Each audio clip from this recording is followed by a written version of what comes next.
The darkest of conspiracy theories is that this was planned. They knew this is going to be a financial windfall. It is the greatest transfer of wealth in the history of the United States by far, from the working class to the elite. It's like $3+ trillion or something crazy like that. Yep. We've already established that it was created in a lab. We already established that USAID funded it. We already established that Fauci et al. Lied about gain-of-function research, what they were doing. The worst theory possible is that this was released on purpose. Yeah, that would be the worst case scenario. Yeah. Have you ever danced that one around your head? Because that's where we know they're willing to do horrible, evil shit. But, like, is there a ceiling on that? Even now to this day, having spent so much of my life in it, I try to just pursue the leads that I have and then try to let the conclusions come to me. Certainly the fact that they funded the capacity to do this, they worked directly with all the networks that were both doing it and censoring it, puts you pretty much as, you know, they created it and they covered up at least the leak. In terms of the intentionality for doing it, that is a really dark scenario. You know, there are a lot of things in American history that have that same, you know, Miha-Liha distinction. You know, did they make it happen, or did they let it happen? Did they let it happen, or did they make it happen? And both of them are major scandals that completely change the legitimacy and credibility of policy changes in response to the crisis, for example. Like, you know, take something like Pearl Harbor, right? It's been declassified now. The McCollum memo, the 8 action plan. Are you familiar with this? Yes. Yeah. You know, and this was, you know, written before the bombing, and it was 8 ways to get Japan to attack us, because, you know, we don't have diplomatic cover to declare war on them. But if we get them to attack us, and we can then spiral that into a war predicate. I mean, they're the same thing, for example, with the Northwoods memo, with, you know, pretext to war with Cuba, and cooking up all these, you know, hijacking our own planes, sinking our own ships, doing, you know, riots on the streets of Miami, and then saying that it was, you know, the Cuban government behind it. Same thing with Vietnam, Gulf of Tonkin. You know, same thing with you know, with the weapons of mass destruction predicate for invading Iraq. Did we know that you know, were we duped, and the crime was negligence for letting our national security state believe the New York Times reporting on, you know, on chemical, you know, and biological and weapons of mass destruction in Iraq? Or did we make that happen? Did you know, was that something that we knew was not true based on our own intelligence, but because there was a useful thing there? And, you know, a lot of people have the same thoughts about issues around 9/11 and any number of crisis events. And I suppose I have my own thoughts on it. They're not fully settled. And because they are beyond the evidence I currently have, I stay in the zone of, this is what they did to create it. This is what they did to cover it up. Here are the stars in the sky. Draw your own constellation from there. That's a good way to put it. The unfortunate reality of having conversations with Elon about this, both publicly and privately, like, there's a lot of stuff that it looks good on the outside, and then you find out you have this amazing slush fund. You have fucking billions of dollars that's being allocated towards this one particular organization. People are extracting enormous salaries, and then very little of it is actually going. So this is a part of the problem with these things, like, oh, we lost funding. Yeah, okay. Yeah, that's bad. You definitely want to have funding to help innocent people get out of jail. But like, what the fuck were you doing? Where's all the money going? I don't know. You know, but I know a lot of them. I know that they spent $251 million on transgender animal studies. Like, there's some wild money that's being thrown around. They spent $2 million giving cocaine to dogs. Super important to find out. I really wanted to see the episodes of the $20 million they spent on the Sesame Street in Iraq. In Iraq. That's why some of those. Was Oscar still a villain, or was it Big Bird? Let's count the gays as we throw them off the roof. 1. Ha ha ha. I mean, $21 million. Did you? But how where's much? the fucking common sense? Like, when people hear that, Yeah. just because it's fucking Elon and some 20-year-olds, they can't go, oh, yeah, I'm glad he did that. That's a waste of my money. There was a study that was done recently that showed that 96% of all the stories that mainstream media prints about Elon are negative. 96%.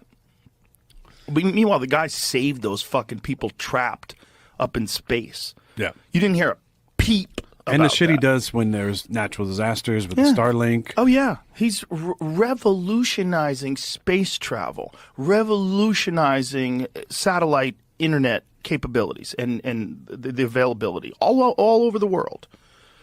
It's crazy. It's really crazy. And saving billions of dollars of your Right. tax money from going to fucking fun, stupid-ass programs it's not just all over the stupid-ass world. programs. Some of it is like you don't even know where it went. It's corruption, too. He said that some of the money, that there was billions of dollars that was written out with no receipts at all. He said if this was a private company, or excuse me, a public company, they would be delisted and all the executives be thrown in prison.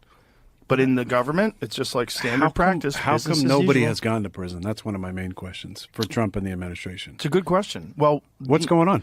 Well, the administration's only 100 days old, right? Or 130 or whatever the fuck it is. It's like, I think it takes a while to even find out what the fuck happened.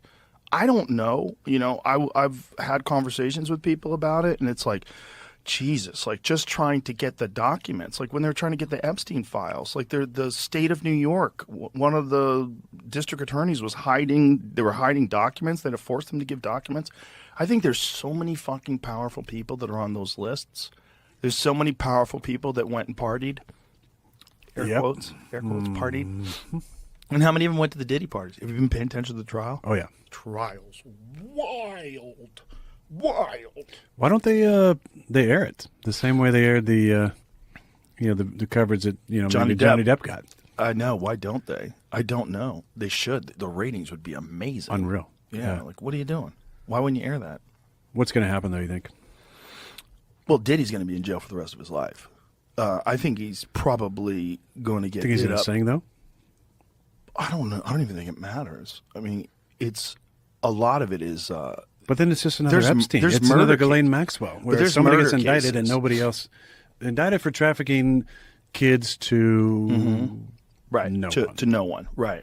That's the crazy thing about Ghislaine, right? She's in prison for sex trafficking to who? Yeah. I'm not sure. Yeah. But I mean, there's a lot of people that want some heads to roll. Not Well, the just Diddy with thing that. has just started, so we'll see. Because apparently there's tremendous amount of video that they have. But we've also heard that about the Epstein client. Yeah. And what are they going to do? How much is it going to get out? Are you familiar with the Smith-Mont Act?